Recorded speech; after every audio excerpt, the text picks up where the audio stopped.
DD sir office কোন জায়গায়? DD sir দুতলায়।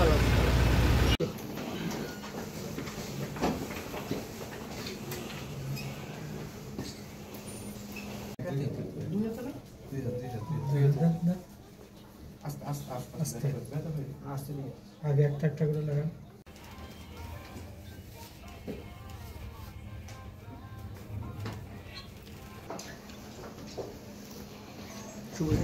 একটু ভাই আমার এদিকে যান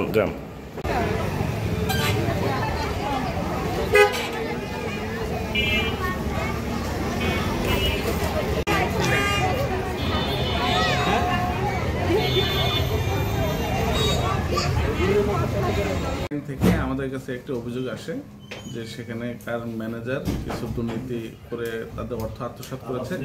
আমরা যথারীতি এনফোর্সমেন্ট অভিযান পরিচালনা করি এবং প্রাথমিক সত্যতা পাওয়ায় তাদের আসামি আলমগীর হোসেনের বিরুদ্ধে 2টি মামলা রুজু করি এবং আসামি তখন থেকেই পলাতক ছিলেন। আসামিকে ট্রেস করা যাচ্ছিল না। আমরা তখন র্যাবের সহযোগিতা নেই। নোয়াখালী র্যাবের পক্ষ থেকে আমাদেরকে শারীরিকভাবে সহযোগিতা করা হয়। চিটাগাং থেকে তাকে গতকালকে গ্রেপ্তার করা হয় এবং আজকে আমাদের কাছে হ্যান্ড ওভার করা হয়েছে। আমরা যথারীতি আদালতে সোপর্দ করছি। এখন কি অভিযোগ?